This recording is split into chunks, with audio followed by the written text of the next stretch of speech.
She thought she was just inheriting a forgotten boat. But when mechanic girl Layla Whitmore opened the rusted hatch and uncovered her grandfather's hidden invention, everything changed. What the world had mocked as scrap was actually a lost piece of naval history, a revolutionary stabilizer system decades ahead of its time. That discovery sparked an act of kindness, launched a second chance, and began a life-changing story that would impact shipbuilders and dreamers around the world. In that moment, the girl they laughed at became the woman who rebuilt a legacy. Please support us by subscribing to the channel and let us know in the comments where you're watching from. Let's get started. 23-year-old Layla Whitmore had grease-stained jeans, chipped nail polish, and hands that could rebuild a carburetor in the dark. She wasn't what folks in her seaside Oregon town expected a girl to grow into, especially not the granddaughter of old Captain Ernest Whitmore, the man everyone said went mad long before he passed.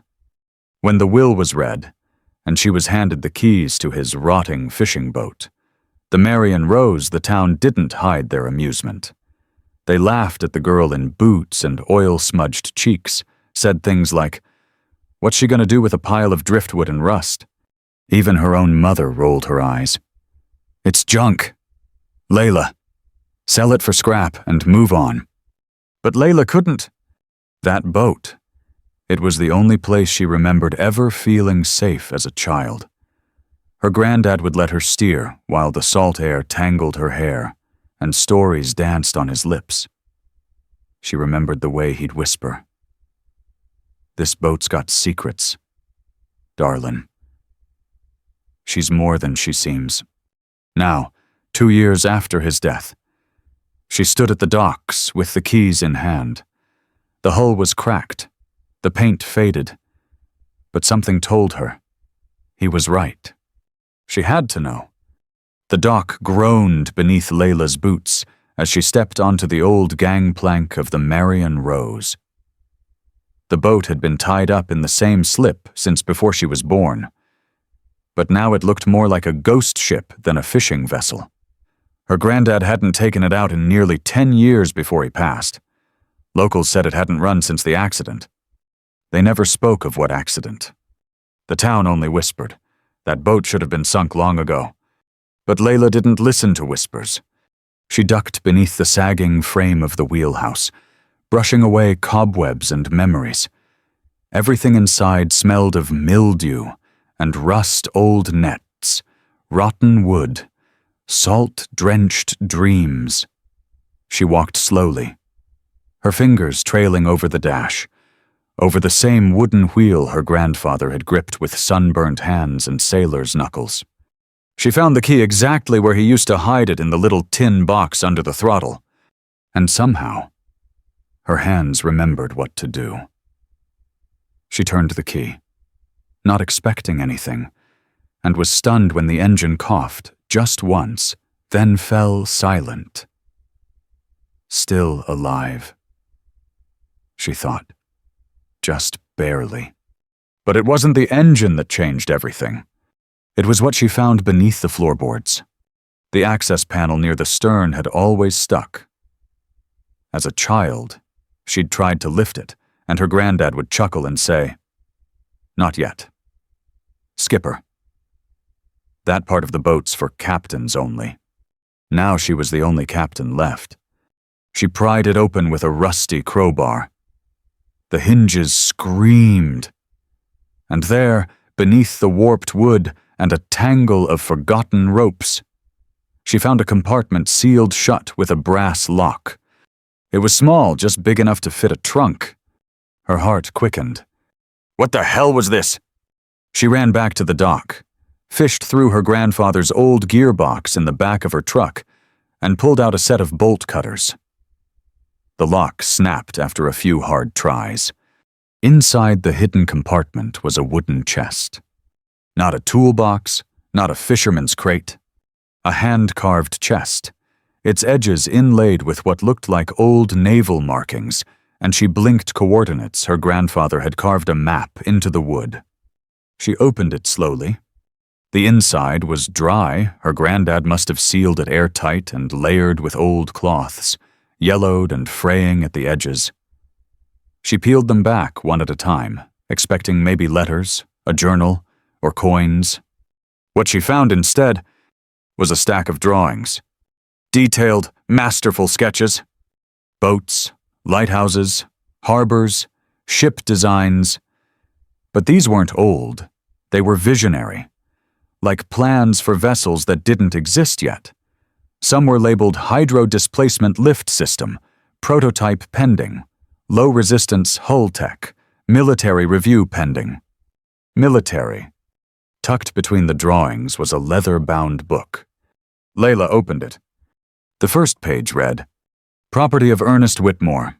If you're reading this, you're either trespassing or you're my girl. If you're my girl, keep reading."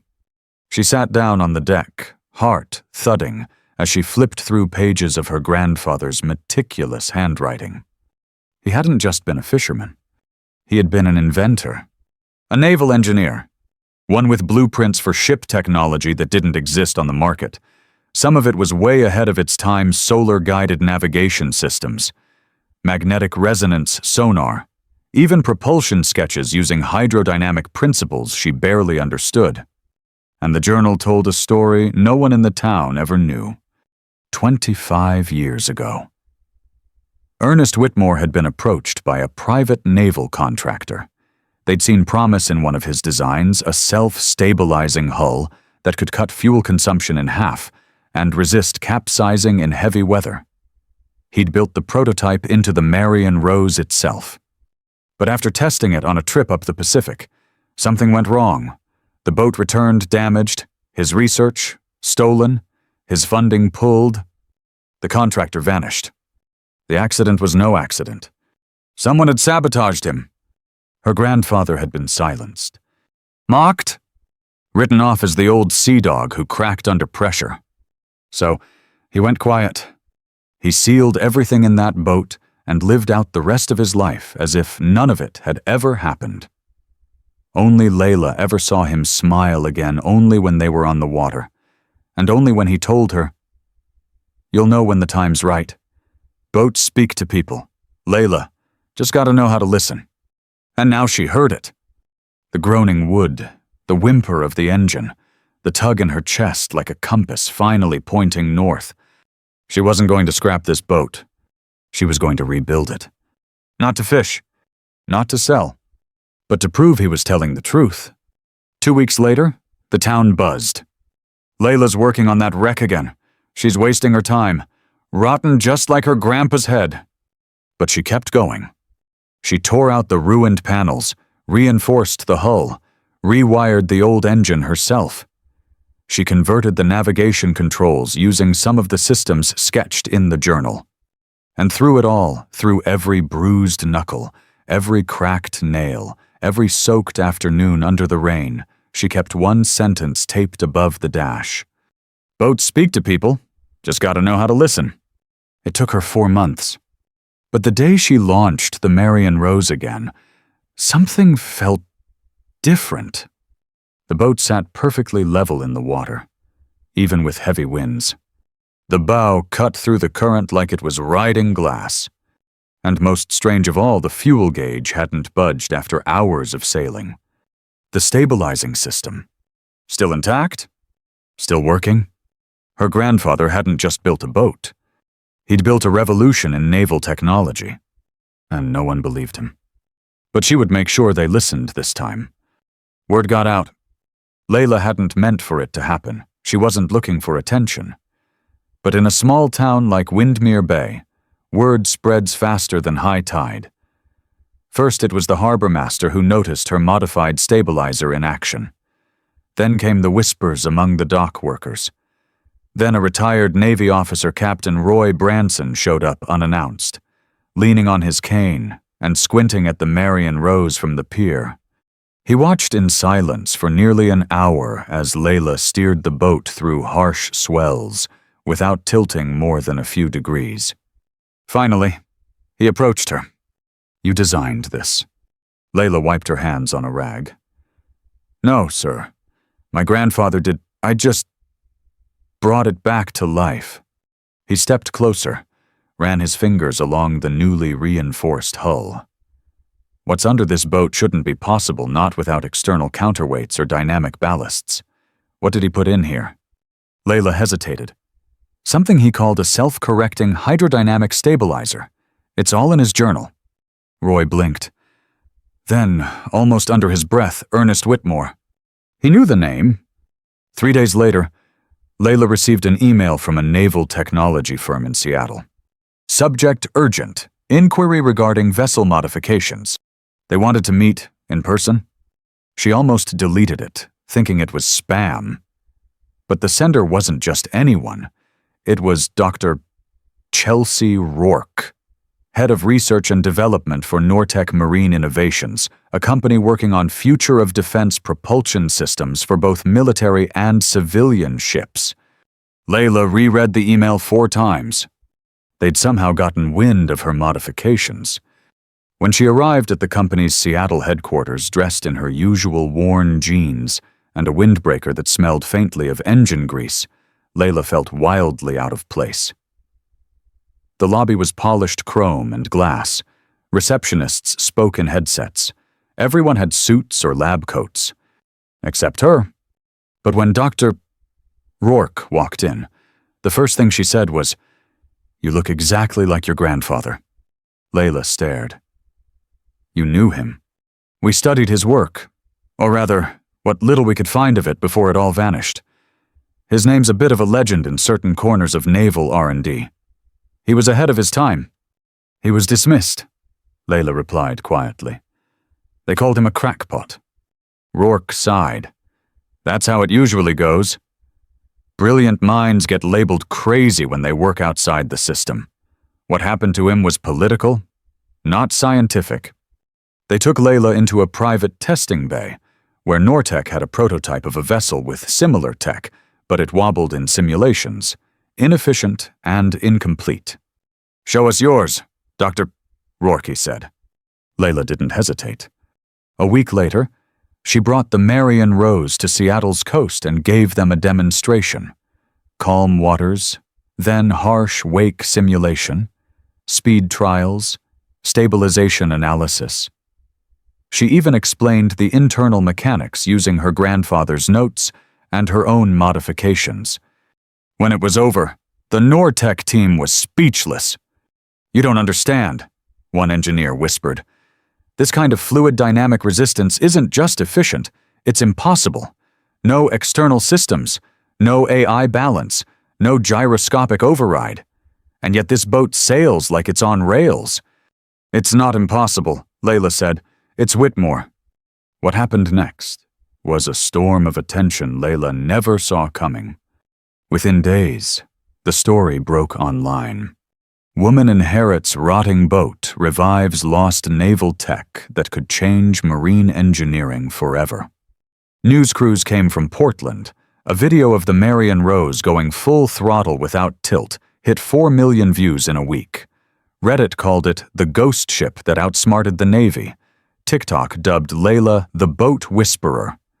She didn't care for the spotlight, but what she did care about was getting her grandfather's name cleared. And then, the part she never expected. A knock at her door late one night. She opened it to find a man in his 60s, wearing a weathered suit and sorrowful eyes. He introduced himself as Harlan Grant, a former contractor for the firm that had once worked with her grandfather. "I owe your family an apology," he said. Layla tensed. "Why?" "Because I was there. When they shut him down. When they took his work. He came to me, desperate to protect what he'd built. I told him to stay quiet or he'd be buried in lawsuits. And he was silenced." Layla's voice trembled. "Why come now?" He reached into his coat and pulled out a thin file yellowed with age. Inside, copies of Ernest Whitmore's original proposals. Internal memos showing how his tech was buried. A letter of refusal from the Department of Naval Research. And most importantly, an apology letter, dated but unsigned. It was his. I should have said something sooner, Harlan whispered. But I couldn't let you keep thinking he was crazy. He wasn't. He was brilliant. And he deserved to be remembered that way. Layla spent the next month working with Nortec and a group of retired naval engineers to officially reinstate Ernest Whitmore as the inventor of the stabilizer tech now being developed for oceanic shipping, military use, and even luxury yachts. They gave him posthumous credit. They named the system after him the Whitmore Core Balance Drive. And at the unveiling event, in a conference hall packed with scientists, veterans, and inventors, Layla stood at the podium holding her grandfather's journal. She didn't speak like a CEO or a scientist. She spoke like a granddaughter who loved a man the world forgot. He used to say this boat had secrets. Turns out, he was the secret. Everything I know about perseverance, about belief, I learned from a man who was laughed at and left behind. But he never stopped believing in the ocean. And he never stopped believing in me. The crowd stood in silence. And then applause, long, thunderous, genuine. Back in Windmere Bay, the same people who mocked her now waved as she sailed the Marion Rose past the docks. But she didn't care about the praise. Because what really mattered was that somewhere out there, in the whisper of the wind and the tilt of the tides, her granddad was finally at peace. And she had become exactly the captain he knew she could be. It was strange how quiet the marina felt now. A year ago, Layla Whitmore had walked these same docks under 100 stares, most of them condescending, a few curious, and more than a handful flat-out cruel.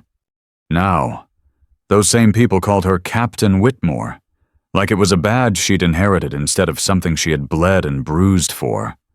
But she didn't carry herself with pride. She carried herself with purpose. After the conference in Seattle and the posthumous credit her grandfather finally received, the calls didn't stop coming. Tech companies, naval academies, science podcasts, even a streaming documentary crew wanted rights to the Marion Rose's story. But Layla turned most of them down. She wasn't chasing fame. What she wanted was answers. Because ever since Harlan Grant handed her that dusty file with those long-buried memos, something had shifted in her. It wasn't just about vindicating her grandfather anymore. It was about understanding him. Why did he hide everything even from his own family? Why did he bury his work instead of fighting for it? Why did a man with such brilliance choose silence? The deeper she looked into the journal, the more she realized there were pages, entire sections written not about ship design, but about people. One page stood out. It was dated December 3rd, 1987. They came again today, said the tech was too risky, not stable for mass deployment. But I know the truth. It's not the design they're scared of. It's the independence. My system could allow small nations to defend their own waters. It could eliminate the need for heavy naval presence in foreign ports. They don't want balance. They want control. Layla sat in the cabin of the Marion Rose that night with a lantern burning low, the sea slapping gently against the hull. She reread those words over and over. It wasn't just a failed invention. Her grandfather had tried to give power to people who had none, and he'd been shut down for it. Her whole life, she'd thought of him as just a quiet, slightly eccentric man who told sea stories and made her hot cocoa when she skinned her knees. Now she realized he'd once been on the verge of changing the world, and the weight of that truth sank into her like cold water. So she made a decision. She wouldn't just restore his name. She'd finish what he started. But not through corporations. Not through weapons development. She'd do it her own way, his way. With her hands. With her heart.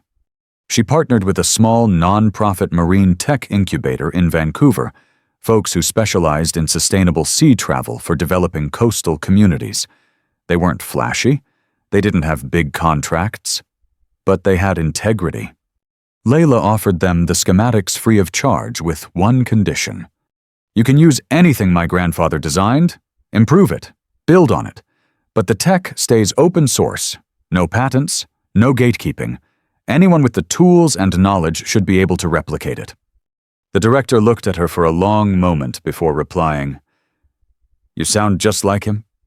While the team in Vancouver began replicating the Whitmore core balance drive, Layla returned home and turned the boat into something else entirely. A floating classroom? She reached out to the local high school and offered free workshops, mechanics, navigation, boat restoration, basic engineering. Kids who didn't fit into college-bound molds signed up in droves. They didn't care about grades. They cared about learning something real. And Layla, she found that teaching them wasn't a burden. It was healing. She saw in them what her grandfather had once seen in her raw potential. One Saturday morning, as she was teaching a pair of girls how to align the rudder, one of them, Sophie, no older than 15, looked up and asked, "Why do you care so much about this boat? It's old." Layla smiled, wiping grease off her hands. "Because everyone thought it was useless. Everyone gave up on it. And it still proved them wrong." The girl tilted her head. "Like people?" Layla nodded, exactly like people. The town began to change, too. Those who had mocked her now sent their kids to her weekend classes.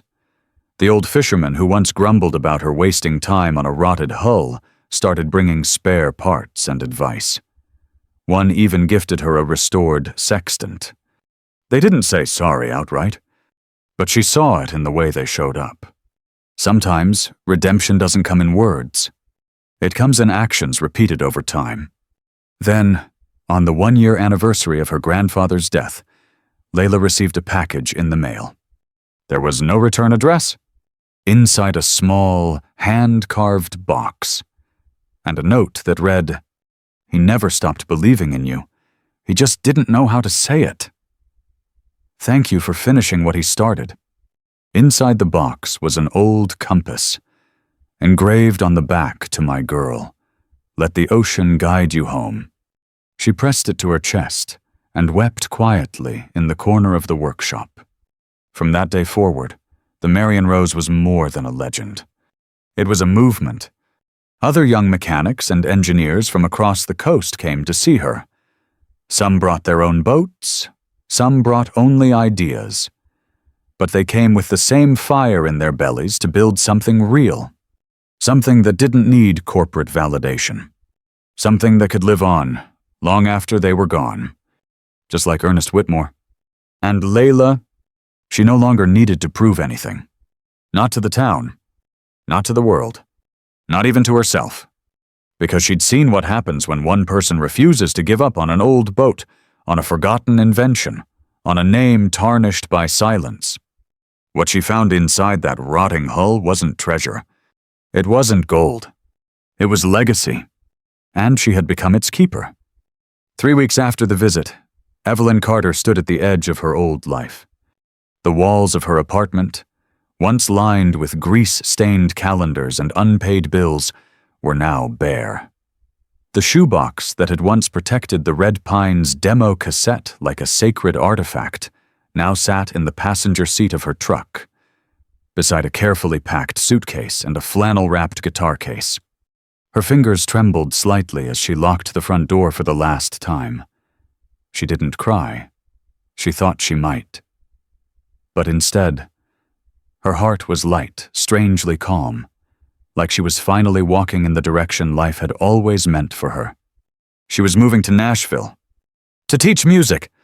At 72 years old, the Red Pines weren't exaggerating. The school sat in a quiet corner of East Nashville, a renovated warehouse turned into a creative haven. The halls smelled of sawdust and old amps. The walls lined with photos of kids smiling while gripping second-hand guitars. Some held together with duct tape and hope, just like the van once was. The boys now men had built something real here, something good. They didn't just teach chords and rhythm. They taught resilience, identity. The kind of belief Evelyn had once handed to them freely on a snowy night in 1983. And now they were passing it on. To her, her first day.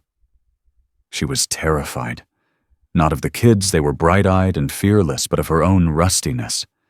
Her fingers didn't move like they used to. She had to relearn scales. Her voice cracked when she tried to sing. But something beautiful happened. The kids didn't care. They didn't want a rock star. They wanted a mentor, someone who understood what it meant to try, to fail, to keep going anyway. And Evelyn was that, in every bone and scar of her being. They hung on to her every word, not because she was famous, but because she was real. One afternoon, a young girl named Tara stayed after class. She couldn't have been more than 13. Shy, skittish. But her hands danced on the fretboard like she'd been born holding a guitar. "Miss Carter," she said softly, eyes fixed on the floor. "Do you ever feel like you missed your chance?" Evelyn smiled gently. "Every day," she replied. "But then I remember, maybe the chance I thought I missed wasn't the one meant for me. Maybe this is—" Tara nodded, understanding far beyond her years. Evelyn placed her hand softly over the girl's. "You didn't miss anything, sweetheart. You're right on time." By the 3rd month, Evelyn had slipped into a rhythm she didn't know she needed. She taught 3 classes a week, held songwriting circles on Fridays, hosted weekend jam sessions in the courtyard, where parents brought lawn chairs and kids played until the strings broke or the sun went down. Every time she looked around at the cracked amplifiers, the thrift store keyboards, and the teenagers fighting stage fright, she felt something sacred. This wasn't the life she had planned. But maybe, just maybe, it was better. She stayed in touch with the Red Pines, who were now balancing family life, business ventures, and the occasional arena tour. Noah would stop by the school whenever he was in town. Sometimes they'd sit together after class, sipping tea, playing old songs on her restored Gibson. They didn't talk much during those moments. They didn't have to. One Tuesday morning, Evelyn received a small envelope in her office mailbox. No return address. Inside was a photograph. Her on stage, at the Staples Center. The night she played the Red Pines' hit song, her hands clumsy, her eyes wide with disbelief, 20,000 people singing behind her. Taped to the back of the photo was a note written in Noah's looping handwriting. "Every chord you ever struck mattered. Every note you thought was forgotten wasn't. This is the life you made possible. Not just for us. For all of them." Beneath the message was a list of 43 named students currently enrolled in the school's scholarship program. Kids who wouldn't be playing music if it weren't for her. Evelyn clutched the photo to her chest and wept not from sadness, but from a deep, aching joy that only comes when the past finally forgives you. On Sundays, she'd visit her son, Matthew, Anna, and her grandsons in the nearby suburbs. They'd started small coffee visits, awkward hugs, shy questions. But over time, the walls softened. Matthew would ask her about music, about what she used to play. And one evening, at Anna's urging, she pulled out the Gibson and played a lullaby for her grandsons, her voice shaky but steady. They sat at her feet, silent, smiling, and for the first time in 30 years, her son called her mom without hesitation in his voice. One evening, after a student showcase, a girl named Imani walked up to Evelyn and pressed something into her hand. A pick, painted pink, with gold letters across the front. "Because of you, I believe." It wasn't a platinum record. It wasn't a headline. But it was everything. Evelyn kept that pick in her pocket every day afterward, rubbing it like a stone whenever she doubted herself. It was around this time that she began writing again. Nothing fancy, just scribbles in an old composition notebook. Lyrics mostly, thoughts, moments. One line kept appearing, over and over. "You don't always get to be the star, but you can still light the stage." She didn't know what it meant at first, but the more she taught, The more she watched shy kids grow into bold performers, the more she saw herself in the shaky hands and nervous laughs, the more she understood. Some people get their big moment in the spotlight. Others make sure the light never goes out. And Evelyn Carter. She was doing both now. Evelyn Carter hadn't looked in a mirror for longer than a few seconds in years.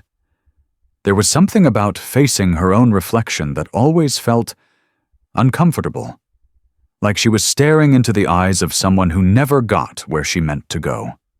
But now, as she stood backstage at the Grand Ole Opry, surrounded by teenagers tuning guitars and whispering harmonies, she caught a glimpse of herself in the dressing room mirror.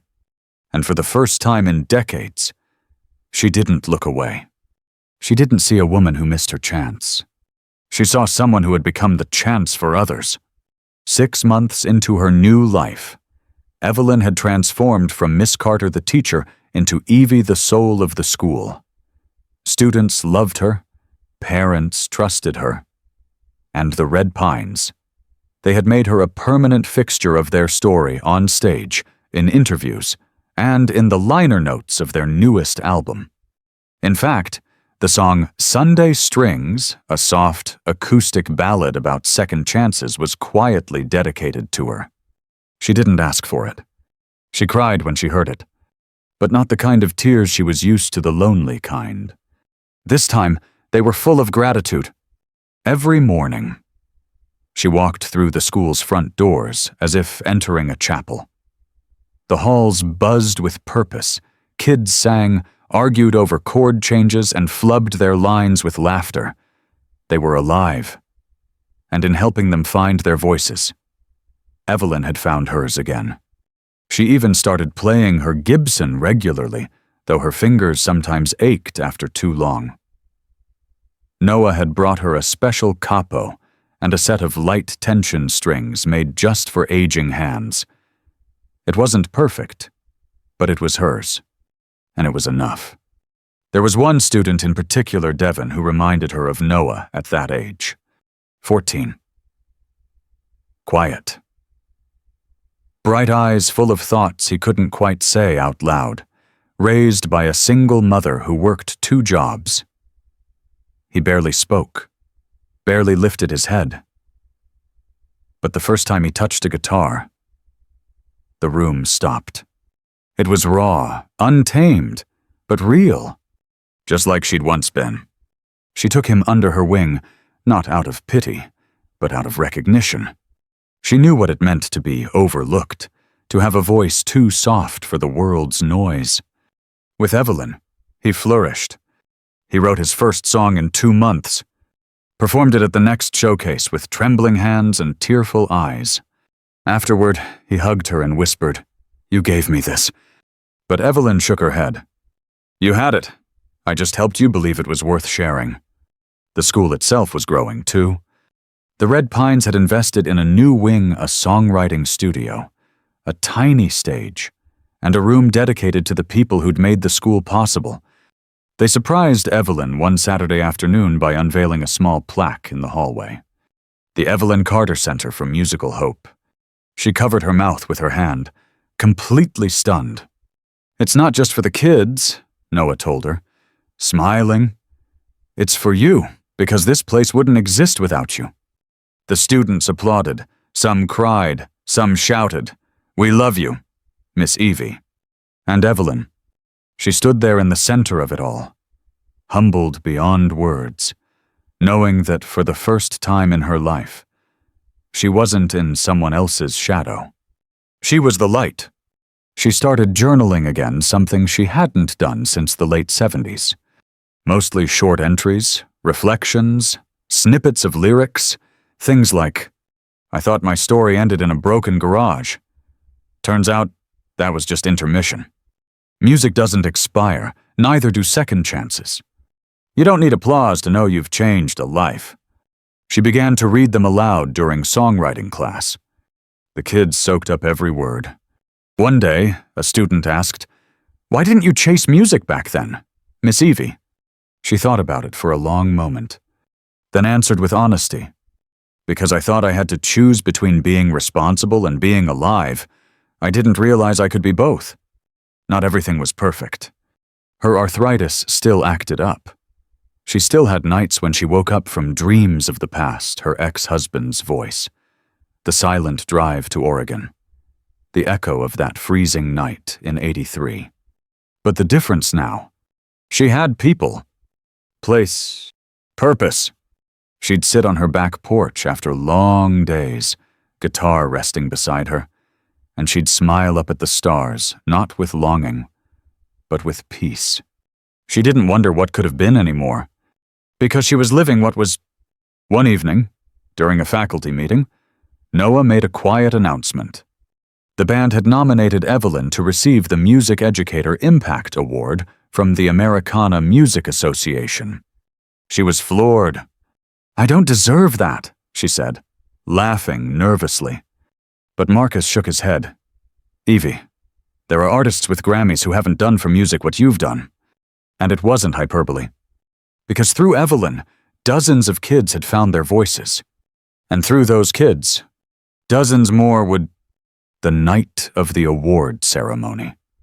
She wore her favorite denim jacket, the same one she'd worn the night she met the Red Pines. Patched and mended, but proud. She stood under the stage lights, clutching the microphone, her voice trembling slightly as she addressed the crowd of artists, educators, and producers. "I spent most of my life thinking I'd missed the boat, that the choices I made had closed every door I once dreamed of walking through. But here's what I've learned. Dreams don't die. They just reroute. Sometimes, your dream isn't to be the one on stage. Sometimes, it's to help someone else get there. And that's just as powerful." Standing ovation. Not for a chart topper, not for a celebrity, but for a woman who'd simply chosen kindness. Later that night, Devon ran up to her, his phone glowing in his hand. "Miss Evie," he said breathlessly, "we're trending. You are trending." She laughed, shook her head. "Well, it only took me 72 years. He hugged her tightly, and she let herself feel it fully, completely. Not with shame, not with regret, but with the quiet, certain joy of someone who finally knew the truth. She hadn't missed her moment. She'd become one. 1 year later, Evelyn Carter stood backstage at the Ryman Auditorium, the mother church of country music. The room buzzed with quiet energy. Staff in headsets rushed past her. Camera crews adjusted lighting. Musicians tuned their instruments with practiced ease. The air smelled like sawdust, leather, and history. But Evelyn barely noticed. Her heart was thundering. Because in just a few minutes, she was going to walk on stage not as a teacher or a guest, but as a performer. After decades of silence, after a lifetime of telling herself she didn't belong, tonight, she belonged. The Red Pines had invited her to close out their 25th anniversary reunion show. They were playing a stripped-down acoustic set, just like the old days. No pyrotechnics, no auto-tune, just raw voices and wooden strings. They'd made one request. "Evie, will you play Cold Highway with us?"